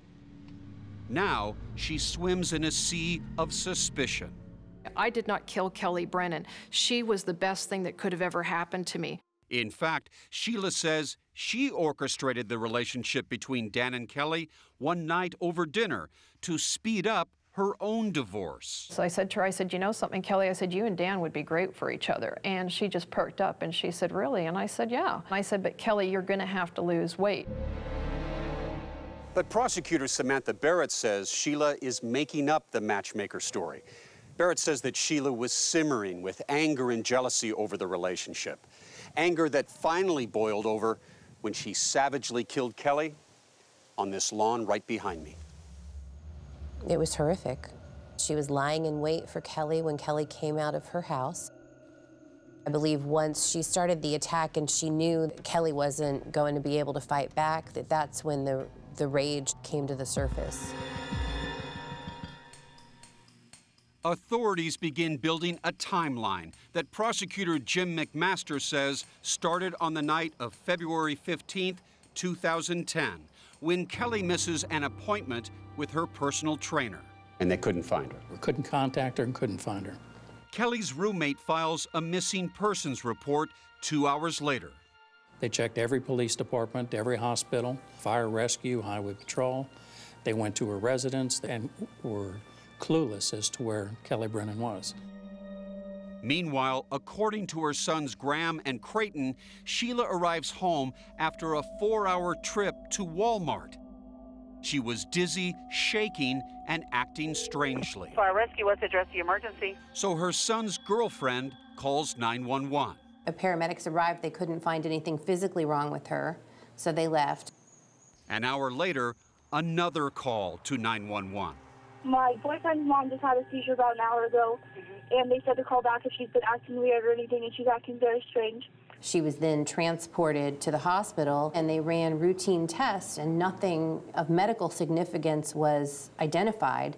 She was released from the hospital and came home.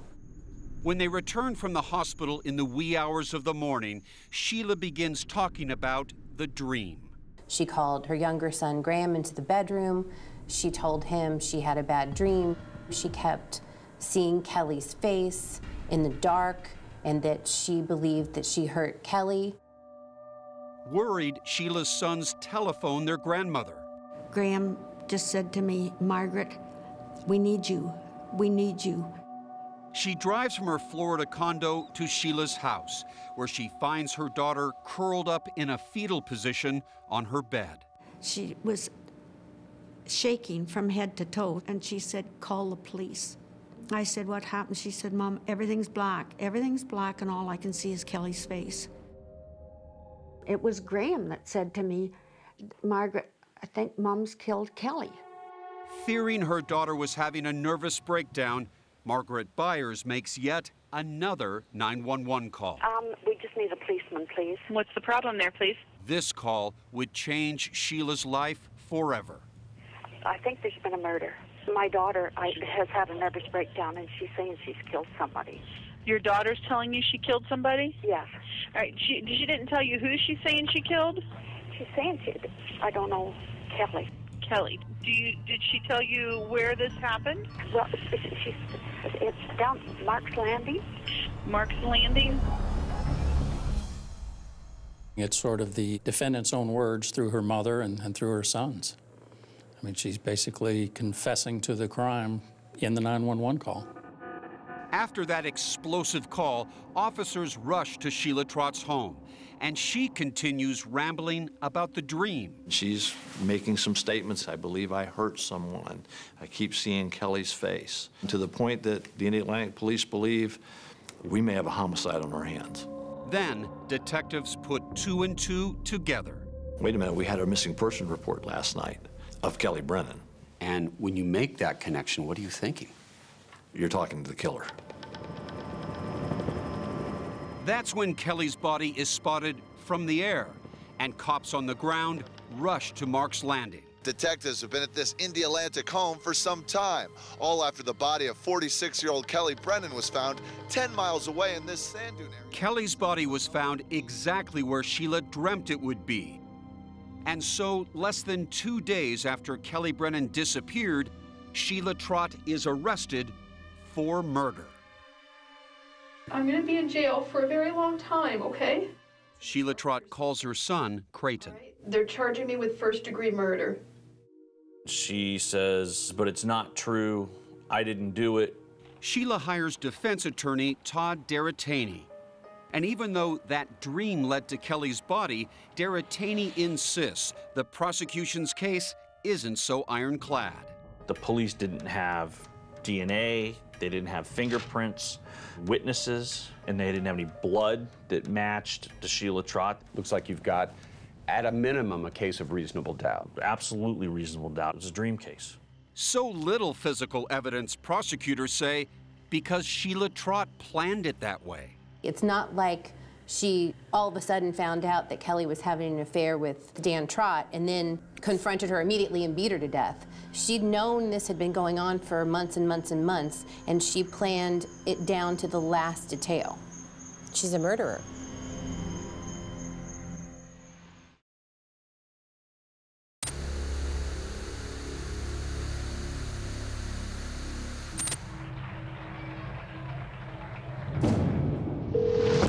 My daughter has had a nervous breakdown, and she's saying she's killed somebody. Did you kill Kelly Brennan? No, I didn't kill Kelly Brennan. Absolutely not. Sheila Trott remains behind bars for 4.5 years awaiting trial for the brutal murder of her friend, Kelly Brennan.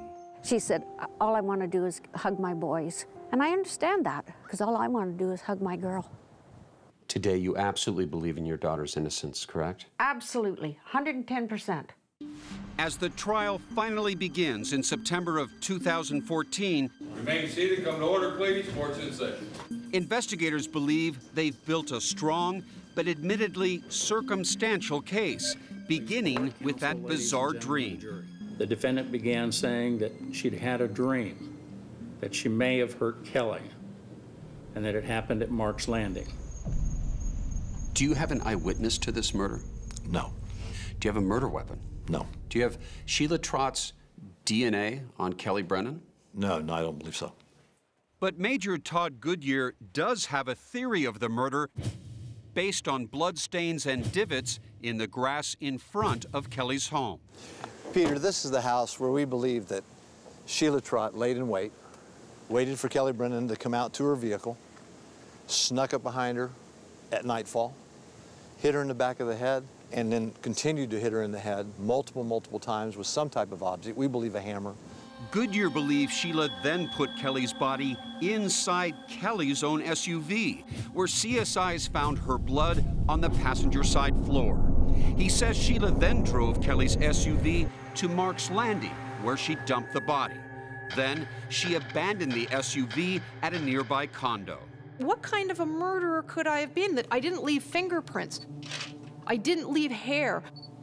I had no bruises, I had no broken nails, no cuts on me or anything like this. Nothing connects me to this crime whatsoever. This was not a physical fight. This was an ambush where she bashed in this woman's brains with a hammer. She probably didn't have to break a nail to do that. What the lack of physical evidence means to me is how premeditated the crime actually was. Defense attorney Todd Deratani couldn't wait to bring this case to trial. I was absolutely certain that this was 80% chance I could have won this case. Working at half speed, it was that good of a case. But as the trial begins, Deratani won't be able to show how good a case he thought he had. He's nowhere near the courtroom. Are you looking for 4x4 or two-wheel drive? He's selling used cars across town at a dealership he now owns, Big Boy Motors. He has had his own legal troubles. Florida State Supreme Court has permanently disbarred him for harming clients by taking their money and then failing to represent them. So while Derek Taney's counting the cash from his car business, Sheila is fighting for her freedom. The prosecution plays that damning 911 call from Sheila's mother. All right, she didn't tell you who she's saying she killed? I don't know, Kelly. Did she tell you where this happened? Mark's Landing. The man at the center of this alleged love triangle takes the stand. My name is Daniel Trott. Last name is spelled T-R-O-T-T. It's Sheila's husband and Kelly's boyfriend at the time of the murder. Clearly annoyed, Dan Trott wishes he could be anywhere but here. Do you recall the date of February 15th of 2010? Yeah. You have specific memory about that date? I've been spending nearly the last 5 years trying to forget it, but yes, I suppose I remember a few things. Prosecutors need to establish Dan's affair with Kelly as the motive which pushed Sheila to kill. You're looking forward to seeing her that evening? Absolutely. Very much so. Sheila's new attorneys, public defenders, see an opening. They use Dan Trott to point the finger at a man they believe had the strongest motive to kill Kelly, her jealous husband, Gino Rallo, who reacted with violence when he learned of the affair. He physically shows up at your house and confronts you both. He physically broke through the door and came up and essentially assaulted me, yes. Did he have a weapon in his hand when he barged through the door? Yes, he did. Describe that weapon. It was some sort of jack. Dan suffered injuries to his face and neck. He says moments later, Kelly followed Gino home, where Gino turned his rage on her. He attacked her in the garage, essentially was choking her. It was a rather violent encounter. Less than 2 months later, Kelly was murdered. The state calls Gino Rallo. Gino Rallo testifies Sheila Trott was the master manipulator who taunted him into attacking Dan. She would call me from time to time and say, hey, this is going on, and they were having an affair. How many times was the defendant calling you about this? A lot. Did you believe it at the time? I did not. Prosecutors say Sheila used emails to light Gino's fuse as well, but they also revealed her own deep-seated anger. In one email she wrote, "He was sitting in front of you, lying to your face." Were you hoping that Gino was going to go over and attack his wife or attack your husband, putting an end to this affair so you could have Dan back? Oh, no. Oh, no. I wasn't upset that Dan was having an affair with Kelly. I was upset that he was spending the money that he was. Still trying to prove no one was more upset than Gino, Sheila's attorneys want the jury to hear a voicemail that he left Dan 2 months before Kelly's murder. You mother. Come on, you want to this marriage? Sucker, I'm going to catch your mother ass. But the judge refuses, declaring it irrelevant.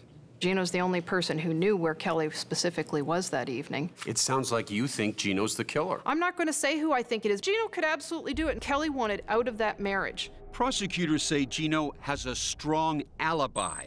They say this security video from a drugstore in another town proves Gino couldn't have been at the murder scene.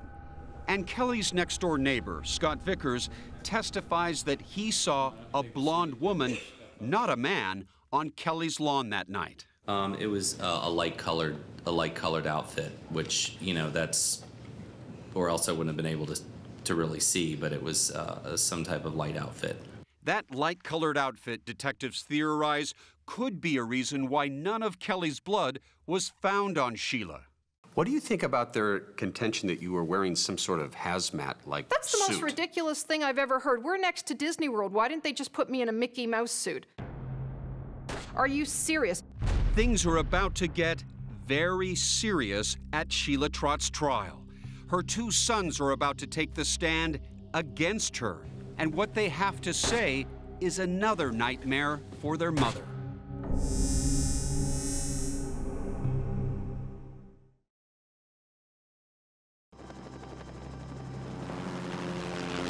In a tragedy that seems to know no bounds, Sheila Trott's 2 sons are about to testify at her murder trial. For the prosecution. How are you related to her? She's my mother. And do you see her in the courtroom here today? Yes. Can you With his mother watching and listening just 15 feet away, Graham Trott first describes helping her when she seemed to be having a seizure the night Kelly Brennan was killed. I picked her up and put her on the couch because she was hitting her head against the wall. And Prosecutor Samantha Barrett quickly cuts to the chase, asking him what happened after his mother came home from the hospital a few hours later.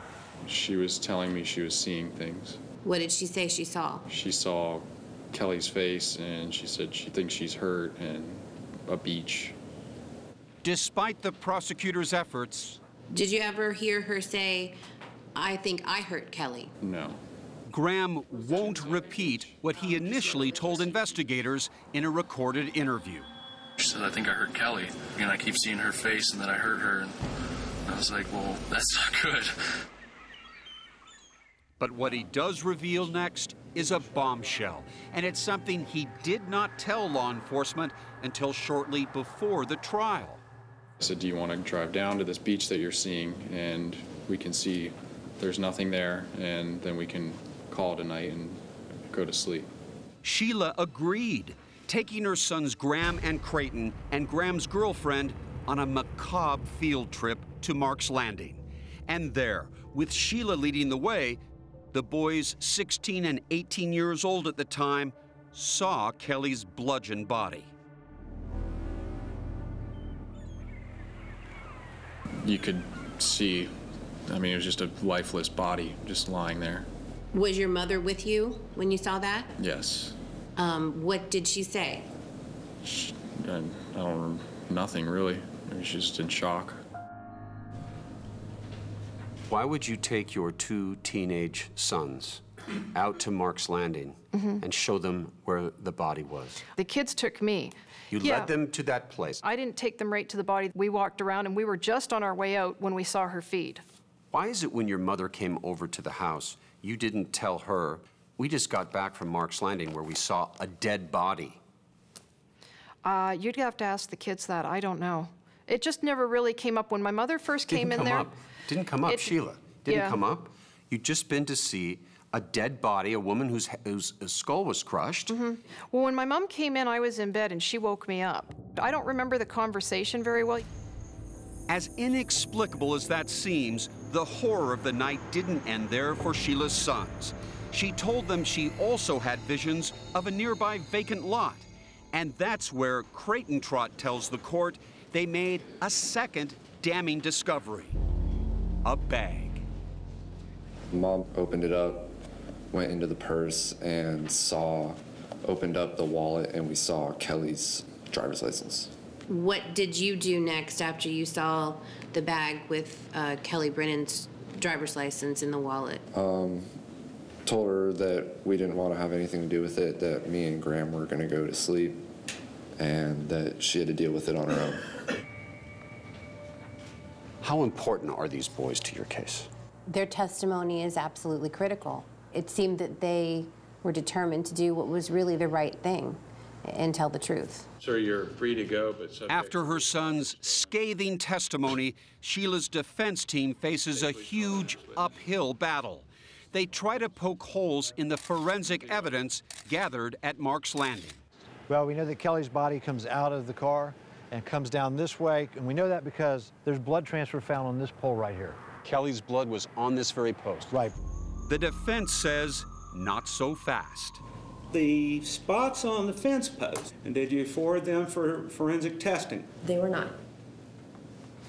So as to whether those items are blood or a kid's red Slurpee, we're left to guess, right? If you would like to put it that way. And the defense tries to tear apart the alleged motive, that Sheila was jealous and murderously angry over her husband's affair with Kelly. Elizabeth McHugh was Sheila's divorce attorney.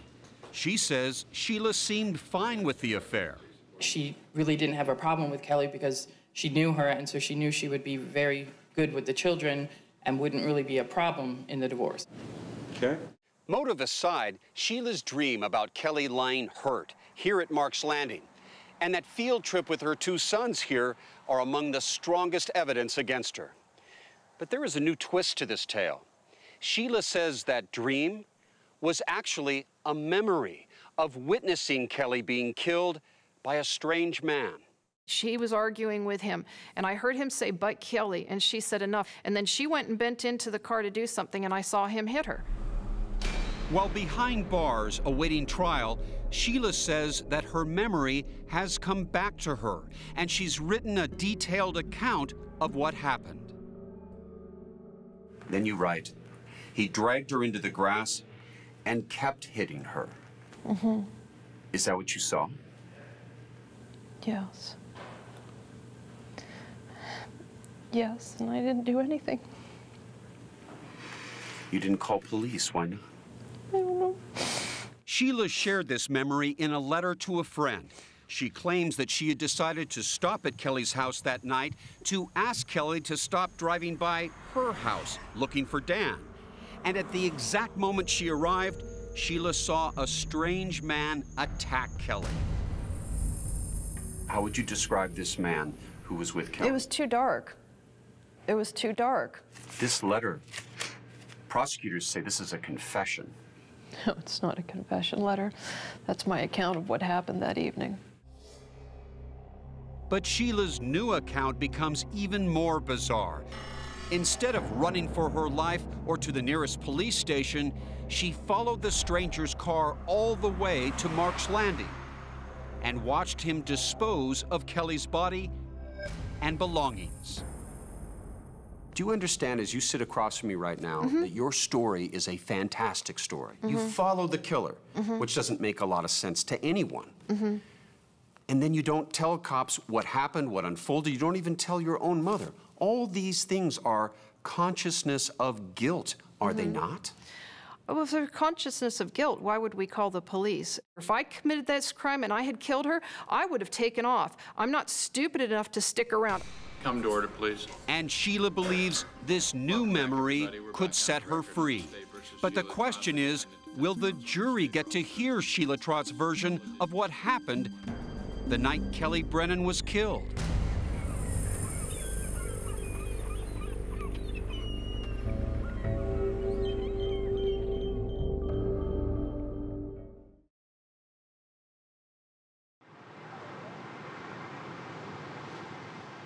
Is Sheila clairvoyant? Has she had visions throughout her life, dreams that have come true? I don't think so, Peter. With her daughter's dream now being described as an eyewitness account of Kelly's murder, 48 Hours has brought Margaret a copy of that document Sheila wrote. Do you recognize the handwriting on this letter? Yes. Whose is it? Sheila's. She reads for the first time from its 22 pages. He dragged her into the grass and kept hitting her. I felt the blood rush out of my arms and legs, and I started to shake. Are these the writings of an eyewitness to a murder, or the writings of a murderer describing what she has done? I think she must have seen it. She couldn't have done it, Peter. I did not murder Kelly. I witnessed it. Now came the moment in court where Sheila Trott could take the stand and persuade the jury her new story is true. But on the advice of her attorneys... First of all, have you made a decision about whether you wish to testify in your case or not? Yes, sir. What is your decision? Not to, sir. That you've chosen not to testify? Yes, sir. Sheila's first lawyer thinks he knows why Sheila didn't testify and explain that letter. Obviously, this was just her confessing to the crime. She needed to get it off her chest. Todd Deratani? Todd Deratani's a liar. So the case goes straight to closing arguments, with prosecutors zeroing in on what Sheila did say after Kelly disappeared. The smoking gun in this case are the defendant's own words, telling the police where the dead body is. They play Margaret's damning 911 call one last time. And my daughter has had a nervous breakdown, and she's saying she's killed somebody. Your daughter's telling you she killed somebody? Yes. Defense attorneys make no mention of Sheila's new claim she saw Kelly's killer. Instead, they try to pick apart the state's case. You're being asked to believe a 115-pound person is going to be able to pick up a 146-pound person, probably deceased at this point, and no pun intended, but there's dead weight. But she's going to pick her up from the floor, lift her up, and place her in the seat of not of a Honda Civic, but of an SUV. Place her in there with no neighbors hearing a thing. No neighbors hearing blow after blow after blow. Does that make any logical sense? They end by pointing the finger at Kelly's jealous husband. She had no ill will, no spite, no evil intent, no premeditation. You saw the person. You heard from the person that had all those things and how he acted on those feelings. And ladies and gentlemen, the decision that you need to speak is that Sheila Graham Trott is not guilty. Thank you. Less than 3 hours after beginning their deliberations, jurors reach a verdict. Margaret can't wait to hear the good news. I was dancing. I was dancing in the elevator. I was so excited because I knew, and I kept saying, we're going to bring our girl home. Instead, the defendant, Sheila Graham Trott, is guilty of first-degree premeditated murder. Guilty of first-degree murder. Sheila Trott was immediately sentenced. It's the sentence of the court that you served life in prison as a minimum mandatory sentence. For Margaret Byers, who wishes she never made that 911 call, the embers of blame burn deep within her heart. You are a loving mother and grandmother, and you love Sheila dearly. Yes. Does it tear you up at night to think that I put my own daughter in jail? Yes, it sure does. It just tears me up. To think I put my kid in jail for the rest of her life? Absolutely. Isn't it time for you to stop telling these stories and tell the truth? Don't let your loved ones suffer thinking that you're innocent when you did this. I told the truth, and I'm continuing to tell the truth, and I'm going to keep telling the truth. She killed Kelly Brennan. She's a murderer. She's finished. As well she should be. For Kelly Brennan's mother, the taste of justice is bittersweet. What tragedy for that family as well. Almost 5 years after her death, Kelly's friend Lou says her kind spirit lives on. When she did come to work, she was always happy and she had her little corner. It was called Kelly's Corner, a place in the hospital where Kelly gave extra care and attention to her patients. And even after she died, it was an area of reverence. If you went there, it was comforting.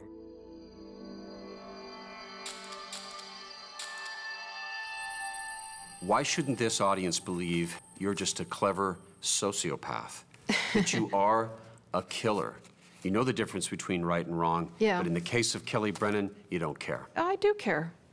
I do care. When would her body have been discovered? You said yourself, who led them to the body? It was us saying that it was at Mark's Landing. They would never have checked at Mark's Landing. But despite leading her sons to Kelly's battered body and being found guilty by a jury of 6, Sheila Trott is unrepentant. The real killer, she insists, still walks free. I have to live with a lot of guilt for not stopping the attack. Now I'm paying the price. Kelly's family has closure, but they don't have justice because I didn't kill Kelly.